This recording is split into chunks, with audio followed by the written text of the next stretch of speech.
54 ans ce jeudi 7 août 2014. Partout dans le pays, le drapeau orange, blanc et vert flotte. La cérémonie officielle a eu lieu ce matin au palais présidentiel en présence du chef de l'État ivoirien Alassane Ouattara.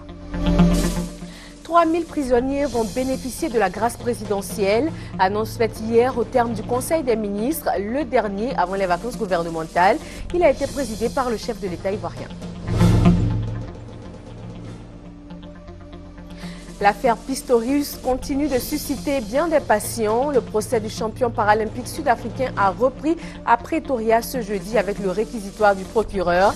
Il est convaincu que l'athlète a sciemment abattu sa petite amie Riva Steenkamp en février 2013. Bonjour et merci d'être avec nous pour ce nouveau point de l'actualité sur RTI 1. 7 août 1960, 7 août 2014, voilà 54 ans que l'indépendance de la Côte d'Ivoire a été proclamée. Le pays tout entier commémore cette date anniversaire. Partout, le drapeau orange, blanc et vert flotte dans les airs. Et ce sont 2250 militaires et paramilitaires qui ont défilé ce matin au palais présidentiel d'Abidjan devant le chef de l'État. Et 29 Ivoiriens, dont 12 femmes, ont été distingués dans l'ordre du mérite national. Revenons sur la nuit d'hier, veille de l'indépendance, où le président Alassane Ouattara s'est adressé aux Ivoiriens. Il a fait un bilan à mi-chemin de son mandat à la tête de la Côte d'Ivoire. Il a affirmé que les élections présidentielles de 2015 seront démocratiques et il est revenu sur sa politique pour l'émergence de la Côte d'Ivoire. L'émergence, d'abord, l'objectif, c'est de sortir la Côte d'Ivoire d'un état où la moitié de la population est en pauvreté. L'émergence, c'est avoir le minimum de pauvres possible. Il y a toujours des pauvres, que ce soit aux États-Unis, en Europe, partout. Donc, je voudrais qu'en 2020, nous ayons un taux de pauvreté le plus bas possible, 10-15%. Qu'est-ce que cela sous-entend? Qu'avec les progrès économiques que nous allons faire, nous allons doubler le revenu par tête d'habitant. Vous me direz qu'on a déjà doublé le SMIC, mais tout le monde ne reçoit pas le SMIC doublé. Mais vous me direz que nous avons augmenté les prix aux producteurs et que les paysans reçoivent 15% de plus qu'ils ne recevaient il y a 2 ou 3 ans. Que les fonctionnaires reçoivent beaucoup plus, mais ce n'est pas cela l'émergence. L'émergence, c'est amener le maximum de gens vers une situation de bien-être. C'est une passion pour moi de régler les problèmes des Ivoiriens, de le faire au quotidien, jour et nuit. Plusieurs ministres vous diront que je téléphone au ministre à 7 h du matin, ou quelquefois à 23 h le soir. Ils savent qu'à tout moment, le président de la République peut les appeler parce que nous sommes au service des Ivoiriens. Et nous devons donner des résultats. Et les Ivoiriens commencent à voir les résultats de ces efforts et nous continuerons. Les élections à venir seront démocratiques. Moi, je tiens à cela. C'est important pour moi. C'est important pour la crédibilité de la Côte d'Ivoire. Cela va confirmer que nous sommes sortis définitivement de crise. Et je me réjouis que l'opposition maintenant accepte ou a décidé de participer à la commission électorale indépendante. C'est un pas important et je voudrais les féliciter. Monsieur le Président, vous confirmez la tenue de l'élection présidentielle l'année prochaine, en 2015, en octobre? Ah oui, mais tout à fait. Vous savez, je suis très attaché à la Constitution. La Constitution dit que les élections présidentielles, c'est en octobre tous les 5 ans. D'ailleurs, moi, mon mandat de manière effective n'a commencé qu'au mois de mai. Certains constitutionnalistes m'avaient dit, bon, on pourrait faire les élections en mai 2016. Je dis, il n'en est pas question. La Constitution demande que les élections aient lieu en octobre, la 5e année. Donc, les élections présidentielles auront lieu en octobre 2015. Voilà, le président Alassane Ouattara s'est prononcé hier soir sur les antennes de la RTI sur la situation de la Côte d'Ivoire. C'était à l'occasion de l'indépendance. Cet entretien vous sera proposé en entier juste après ce 13 h. Et la commémoration de l'indépendance a donné lieu au traditionnel concerto. Il s'est déroulé dans la nuit d'hier à ce jeudi matin. De nombreux artistes locaux et internationaux sont venus donner un cachet spécial à cette célébration. La fête s'est déroulée sous haute sécurité. Franck Quadio.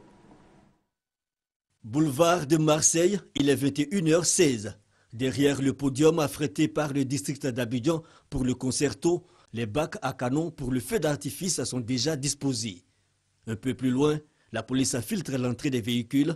Sur scène, les groupes Shekina et Nigisaf Cadence entretiennent l'attente.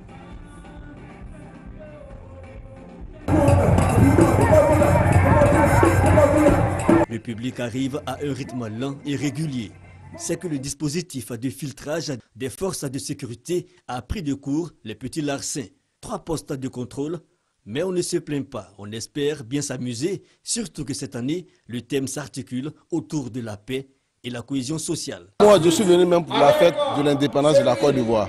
Mon artiste, c'est celui qui agrémente après la soirée. L'idole ce soir, c'est Mewe. 23h, le mercure monte. Afou Keïta, de Bordeaux, d'Olisiana et Claire Bailly en sont les détonateurs.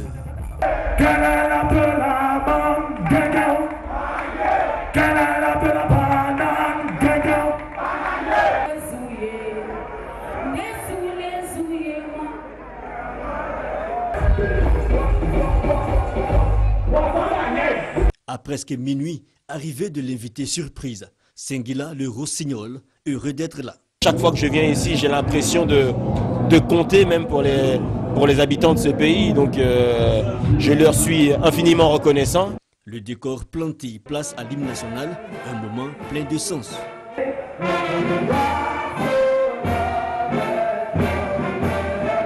Cette fête de l'indépendance que nous fêtons aujourd'hui doit être le lieu pour nous de renforcer l'esprit de paix, la culture de paix que prône le président de la République pour que la Côte d'Ivoire puisse avancer. Patriotisme, faste et féerie, le ciel est illuminé. L'on peut se laisser donc aller aux Oblazos.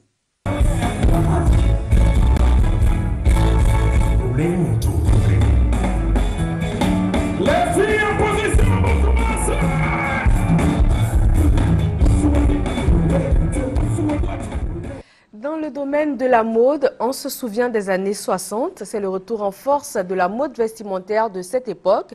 Une mode qui inspire toujours les créations d'aujourd'hui. Franck Wadio. La trompette de Fast Clark aiguise la cadence et les pas de ses danseurs, mannequins de circonstances du bal des années 60, une émission des années 80 qui retraçait déjà quelques vestiges du passé, notamment la mode. L'histoire de la mode commence en Côte d'Ivoire avant 1960. De nombreux stylistes tels Jean Cablan et Traoré Tidiane reviennent de formation en Europe. Les tendances sont donc en vogue, les camisoles, les marinières, les boubous et autres batakalises. En 1970, entrent donc en scène les longues robes avec fronce serrée à la taille. Les cheveux sont abondamment gardés. Mais c'est en 1980 qu'on assiste à l'envol de la mode avec l'installation à Abidjan du styliste Christa Seydou venu du Mali. Plus de 30 ans plus tard, la mode d'époque à la peau dure et quelques anciens le soulignent bien. Les chaussures compensées qu'on portait il y a 15-20 ans, c'est ça qui est à la mode aujourd'hui. Quand on était jeune fille, les chaussures que les filles portaient aujourd'hui, c'est ce qu'on portait il y a 20 ans. La mode d'avant, il y avait plus de recherche par rapport à la mode de maintenant. C'est pourquoi les couturiers ou les artistes, ils se basent sur l'époque pour revenir dans le présent. Anciens mais aussi nouvelle génération de stylistes, Zé l'Africain par exemple, jeune styliste dans son atelier à Trècheville, s'est spécialisé en broderie. Son inspiration, il dit, l'a tirée des années 60. Parce que la mode, c'est un domaine qui est vaste. Il y a la couture, il y a l'accessoiriste, il y a la coiffure. Parce que si tu vois l'afro, comme ce qui est dans ma tête, c'est des styles d'avant. Maintenant, ça revient. Les vêtements, c'est aussi la même chose. Parce que c'est important. Ça veut dire que l'Afrique est en train d'évoluer. Années 60 à 2014 et même bien après, la constante est restée la même, affirmer son style tout en ne trahissant pas ses origines. Les anciens se remémorent également ce 7 août 1960, ces soldats africains qui ont combattu aux côtés de la France pendant les grands conflits mondiaux. Les anciens combattants se remémorent de cette époque avec Sidonie Davila.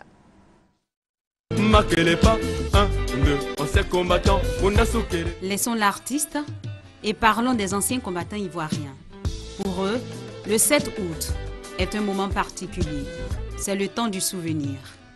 Ils ont en mémoire leur participation à la lutte pour la liberté des pays africains. Je suis un ancien combattant de la classe 12 janvier 1952. Pendant ce temps, la guerre d'Indochine chauffait et tous nous sommes partis ensemble. Je suis le seul qui a été engagé volontaire. Je suis engagé dans l'armée française en 1955. Après mon recrutement, on m'a envoyé à Dakar. C'est donc avec fierté que ces anciens qui ont combattu à la guerre du Vietnam, de l'Algérie, de l'Indochine et de bien d'autres se souviennent de leurs parents. Des parents communément appelés anciens combattants parce que présents sur le théâtre des hostilités des deux guerres mondiales. Tous ont accueilli la bonne nouvelle du 7 août 1960. Papa est né en 1884, incorporé dans l'armée en avril 1910. 4 ans après, la Première Guerre mondiale a éclaté. Il était au front. Moi, j'ai fait la guerre d'Algérie. Et si nous sommes allés nous battre là-bas, et ça a été reconnu, et ça a facilité certaines choses pour l'obtention de l'indépendance, nous ne pouvons qu'en être fiers. Quand l'indépendance a été prise, moi j'étais en Algérie. Le jour qu'on a appris, j'étais très content. Le nombre de ces anciens combattants est estimé aujourd'hui à 1500. Ces soldats apprécient mal leur présence silencieuse et parfois inaperçue ces derniers temps lors des célébrations de la fête nationale. Les anciens combattants ont été oubliés ici. Quand il y a quelque chose, c'est rare qu'on nous fasse appel. Nous, on aurait voulu défiler. De toutes les fêtes, c'était ça, les anciens combattants défilaient. Ah oui, on participait au défilé. Et on était annoncés. On avait des cannes, il y en a qui marchaient avec des cannes, il y en a qui... Voilà. Mais quand on passait devant la tribune, on était très applaudis, les anciens combattants, avec toutes nos décorations, le machin. Ah, c'était émouvant, dommage. À 70 ans passés, le capitaine Yasungo Kone, ce fils d'ancien combattant, est à la tête de l'association fraternelle des anciens combattants de Côte d'Ivoire, AFASI. La création de cette association, depuis le 1er octobre 1946, répond à 2 soucis majeurs. Créer un espace de retrouvailles et partager les peines des uns et des autres. À leur côté, leurs enfants ont eux aussi mis sur pied une association, l'Organisation des fils des anciens combattants de Côte d'Ivoire, pour les soutenir. Voilà qui referme la page consacrée au 7 août, date anniversaire de l'indépendance de la Côte d'Ivoire. Le dernier conseil des ministres avant les vacances gouvernementales s'est tenu hier mercredi. Il a été présidé par le président Alassane Ouattara, qui a d'ailleurs annoncé une grâce présidentielle pour près de 3000 prisonniers, soit 30% de la population carcérale. Je vous propose les grandes décisions prises lors de ce conseil des ministres avec le porte-parole du gouvernement, le ministre Bruno Kone. À l'occasion de la fête nationale, le président de la République, chef de l'État, a décidé d'accorder, à travers le présent décret, à un peu plus de 3000 prisonniers, donc ce qui représente pratiquement 30% de la population carcérale ivoirienne, sa grâce. Cette grâce ne va concerner qu'une partie des condamnés. Des personnes condamnées, par exemple, pour des infractions jugées mineures, commises, par exemple, en raison de leur état de précarité ou en raison de leur vulnérabilité. Et évidemment, il s'agit de faire en sorte que ces personnes ne soient pas des prisonniers présentant une quelconque dangerosité pour notre société et pour nos concitoyens. Sont exclus les infractions militaires, les atteintes aux droits de l'homme, les crimes et vols aggravés, c'est-à-dire les vols de nuit ou les vols en association, la détention et la vente de stupéfiants, le détournement de deniers publics, les faits de corruption, les attentats à la pudeur, les enlèvements d'enfants, etc. La Caisse nationale d'assurance maladie installe son conseil d'administration. Ses 12 membres vont avoir la charge de travailler à assurer aux populations ivoiriennes l'accès à une protection sociale, un accès pour tous aux soins de santé. Gabriel Zani. Elle est l'une de ses promesses de campagne, la couverture maladie universelle. Par ce projet, le président Alassane Ouattara veut que tous, sans exception, accèdent aux soins de santé. Aujourd'hui, avec l'installation du conseil d'administration de la Caisse nationale d'assurance maladie, la certitude de se faire soigner à petit prix pour les travailleurs non salariés se dessine. La CNAM vient d'être créée. C'est une page blanche qui se présente à nous, sur laquelle il faut qu'on écrive une nouvelle histoire de l'évolution de la sécurité sociale de notre pays. Ce conseil d'administration composé de 12 membres devra collaborer avec les autres structures de prévoyance sociale comme la Mutuelle Générale des Travailleurs de Côte d'Ivoire, MUGFC, pour ne léser personne. Nul ne sera exclu. C'est une politique sociale, c'est un filet social qu'on met en place pour répondre aux objectifs du millénaire du développement. Pour bénéficier de la couverture maladie, chaque personne doit cotiser la somme de 1000 francs CFA par mois, et ce, dès l'âge de 5 ans. L'instauration de la Caisse nationale d'assurance maladie est une première dans l'histoire du pays. Elle est chargée de la gestion et de la pérennisation de la couverture maladie universelle. Vous avez donc la chance d'innover en créant à partir de maintenant un système qui n'existe pas encore en Côte d'Ivoire, car il vise à trouver un équilibre harmonieux entre nos valeurs socio-culturelles fondées sur la solidarité et la justice sociale. Des valeurs qui leur permettront de rendre le projet opérationnel dès le 1er janvier 2015. Le ministre d'État a recommandé aux membres du Conseil la bonne gouvernance. L'œuvre sociale est immense, délicate et met au centre le bien-être de l'homme. La crise alimentaire pointe à l'horizon à l'issue de la campagne agricole 2014-2015 qui n'a pas été fameuse. Les pays de l'UEMOA concernés par cette menace décident de mobiliser 100 milliards de nos francs. Cela ressort de la rencontre à Ouagadougou des ministres en charge de l'agriculture et de l'élevage de l'espace UEMOA. Hugues Blé. Ce sont 15 milliards de francs CFA que les ministres en charge de l'agriculture et de l'élevage dans l'espace UEMOA vont mobiliser pour la Côte d'Ivoire. L'appui ainsi obtenu à Ouagadougou va permettre de faire face à la crise alimentaire. Elle pointe à l'horizon du fait d'une inquiétante campagne agricole 2014-2015. Nous tenons cette réunion aujourd'hui pour essayer de prendre les devants sur ce qui peut se passer dans les mois à venir. Cela dénote simplement que ce dossier est pris en charge au niveau le plus élevé politique, mais également au niveau le plus élevé en ce qui concerne les ministres. Au total, plus de 100 milliards de francs CFA seront mobilisés pour tous les États membres de la zone UEMOA. Un appui d'urgence pour soutenir d'une part les personnes en insécurité alimentaire et pastorale et d'autre part les victimes des inondations pour la période 2014-2015. D'autres propositions ont été faites en vue de faire face aux besoins des populations. Dans le cadre de la coopération sud-sud, ce sont des voies qu'il faut explorer. On peut produire des plantes fourragères qu'on donne par exemple au Niger, au Mali et à d'autres pays. Et en retour, on peut nous faire parvenir des animaux sous forme de troc. Nous donnons les plantes fourragères. Comme nous, on est déficitaire en protéines animales, alors on peut nous octroyer aussi des animaux. Et je crois que de cette façon, nous pouvons faire avancer les choses. Sur les 8 pays que compte l'UEMOA, le Bénin, le Togo et la Côte d'Ivoire sont à l'abri d'une mauvaise campagne agricole. Le Burkina Faso, le Niger et 3 autres pays sahéliens ont une situation préoccupante. Observation faite au cours de cette session des ministres de l'espace UEMOA en charge de l'agriculture et des ressources animales. À Gagnoa, c'est l'atteinte de l'autosuffisance en riz qui préoccupe les riziculteurs. Ils ont mené une réflexion à ce sujet pendant 2 jours. Résultat, l'élaboration d'un plan d'action pour les 5 années à venir. Chantal Ouma Akandon.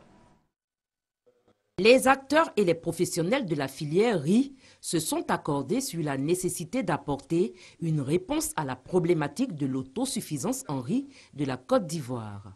Et dans cette perspective, la création de pôles de développement risicole, PDR, à Gagnoa et à Mans. Les partenaires techniques ont donc élaboré un plan d'action des PDR qui va courir une période de 5 ans. Et ce plan d'action, ça sera sur 5 ans avec un budget, ce qui permettra vraiment de mieux programmer nos interventions et de mieux répondre à la demande des différents acteurs.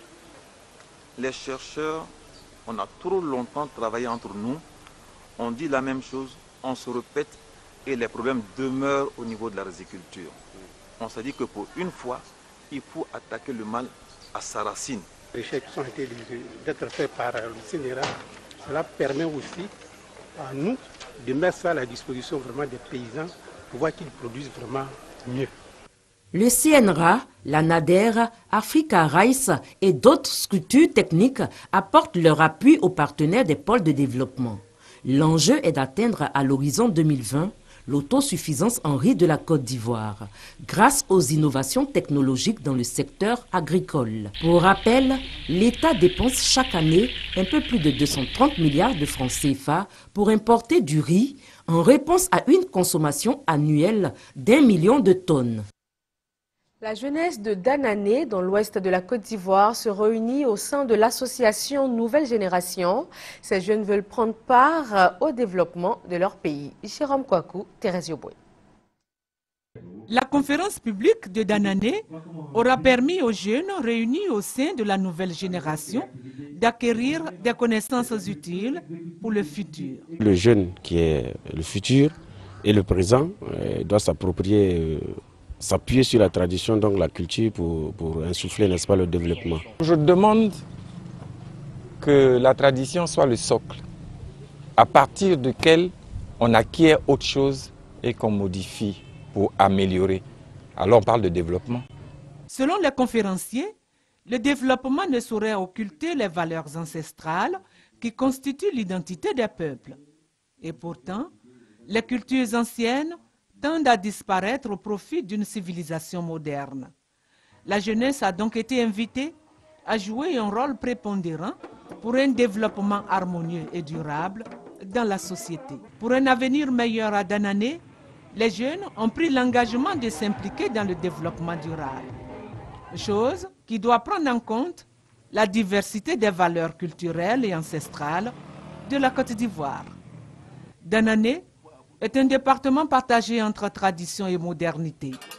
Une ville qui se trouve en pleine mutation socio-culturelle en raison des défis du siècle présent. Le Parlement des enfants de Côte d'Ivoire, engagé pour le respect des droits des enfants. Ces jeunes parlementaires sont allés à la rencontre du ministre de l'Éducation nationale et de l'enseignement technique pour plaider cette cause essentielle à l'évolution de toute société. Nous Sangaré, Grace Kando.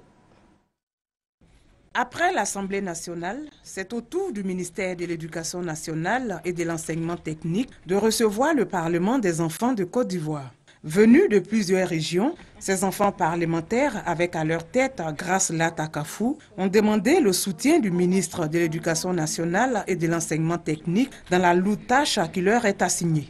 La ministre Kandia Kamara, quant à elle, promet le soutien sans faille de son ministère aux enfants. Elle leur a par ailleurs prodigué de sages conseils. Mon souhait, c'est que tous les enfants ivoiriens vous ressemblent. Vos amis vous ont fait confiance. Et je vous encourage à continuer de bien les représenter sur tous les plans. Au niveau du travail, et je vous souhaite de continuer comme ça, afin que chaque jour, vous démontriez qu'on doit faire confiance à la jeunesse ivoirienne. Le président de la République a dit que la Côte d'Ivoire doit être un pays émergent en 2020. C'est vous qui allez construire la Côte d'Ivoire émergente. Grace Lata Kafou, président du Parlement des enfants de Côte d'Ivoire, a remercié la ministre Kandia Kamara pour ses actions menées en faveur du bien-être de tous les enfants. Ce que nous comptons faire, c'est d'œuvrer tous ensemble pour que les droits de tous les enfants de Côte d'Ivoire soient respectés. Ça, c'est notre but que nous voulons atteindre au cours de nos 3 ans de mandat. À travers des sensibilisations auprès des parents qui violent les droits des enfants, en les exploitant, en ne les scolarisant pas. Être président du Parlement des enfants de Côte d'Ivoire, c'est être un modèle. Par son comportement, arriver à influencer la décision des parents en faveur de l'enfant. Le Parlement des enfants compte à ce jour 85 parlementaires, dont 62 filles et 33 garçons, âgés de 12 à 17 ans. Ils sont issus de 28 régions de la Côte d'Ivoire. Quittons la Côte d'Ivoire pour l'Afrique du Sud où le procès du champion paralympique sud-africain Oscar Pistorius a repris ce jeudi à Pretoria. C'est avec le réquisitoire du procureur que cette journée s'est ouverte. Il est convaincu que l'athlète a sciemment abattu sa petite amie Riva Steenkamp en février 2013. L'actualité sur le reste du continent en bref et en images. Premier point, la Libye où les affrontements continuent de plus belle. Les images. Les habitants de la banlieue de Tripoli en Libye vivent sous les tirs de roquettes depuis le début des combats entre milices rivales mi-juillet. Plus de 200 personnes sont mortes et les résidents de cette zone proche de l'aéroport vivent sous la menace permanente de nouveaux bombardements. Les bombardements ont duré plus de 2 semaines, au hasard, mais sans interruption, jour et nuit, matin et soir. Les enfants et les vieillards ont vécu dans l'angoisse 24 heures sur 24.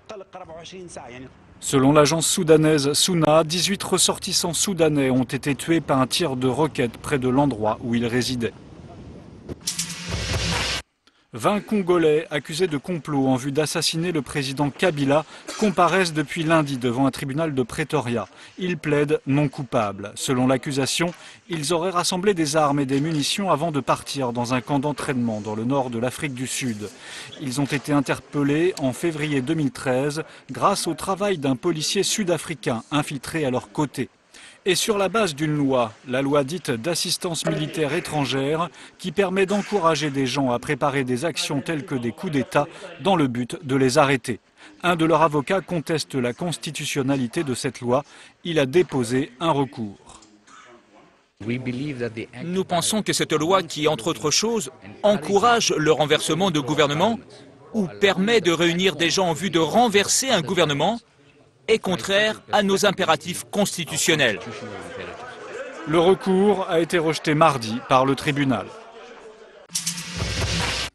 Le Premier ministre centrafricain André Nzapayeke et son gouvernement ont démissionné mardi pour permettre la mise en œuvre effective des engagements du Forum de Brazzaville.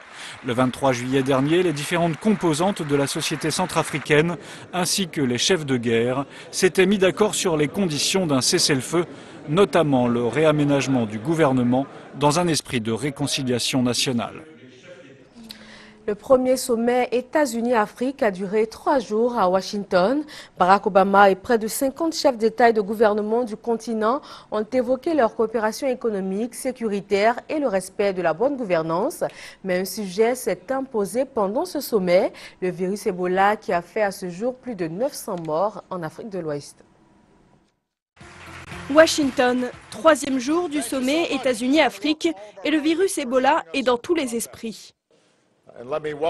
Bienvenue aux délégations de Sierra Leone, du Libéria et de Guinée, avec lesquelles nous collaborons pour stopper l'épidémie d'Ebola. Aujourd'hui, nos pensées et nos prières s'adressent directement à leurs citoyens. Depuis le début de l'épidémie, en février, Ebola a fait plus de 930 morts au Libéria, en Guinée et en Sierra Leone. Les présidents du Sénégal, de l'Afrique du Sud et de la Tanzanie profitent d'une conférence pour mettre les choses au clair. Ils luttent contre une idée reçue, l'Afrique ne rime pas avec Ebola. Ebola est un virus dévastateur qui n'est pas une maladie d'Afrique. Il faut percevoir ce virus comme une menace contre l'humanité. C'est une menace contre l'humanité puisqu'il suffit, avec les voyages, que ce virus se retrouve sur le continent américain, asiatique ou européen pour que la crise soit mondiale et totale. Cette notion de crise internationale prend toute sa signification. À l'intérieur de cette ambulance, Nancy Ridball, 60 ans, l'infirmière américaine récemment rapatriée aux États-Unis, a été contaminée lors d'une mission au Libéria. Cette histoire a des points positifs. Premièrement, le monde s'intéresse enfin à la crise dans l'ouest de l'Afrique. Deuxièmement, un traitement pourrait avoir été trouvé contre le virus Ebola. Et ce serait vraiment incroyable. Arrivée mardi dans cette clinique à Atlanta, l'infirmière a reçu un traitement expérimental contre le virus. Le sérum est composé d'anticorps développés à partir de cellules de souris et de protéines extraites de plantes de tabac. L'Institut de recherche Scripps affirme qu'un vaccin contre le virus Ebola pourrait être disponible dès les prochaines années. Et pendant ce sommet Afrique-États-Unis, le président américain a annoncé des investissements massifs en Afrique, notamment le décaissement d'importants fonds pour la création d'une force africaine d'intervention rapide pour le maintien de la paix sur le continent. C'est le point d'orgue de ce sommet États-Unis-Afrique. Un dîner de gala à la Maison-Blanche mardi soir pour les chefs d'État africains et leurs épouses. Devant près de 500 convives, Barack Obama célèbre l'Afrique de demain. à la Nouvelle-Afrique. L'Afrique qui monte, pleine de promesses, et à notre tâche commune de continuer à travailler pour la paix, la prospérité et la justice que nos peuples recherchent et méritent tant. Le président américain a fait un geste fort en annonçant près de 25 milliards d'euros d'aides publiques et d'investissements privés, sans oublier d'appeler les dirigeants africains à créer un environnement propice aux affaires.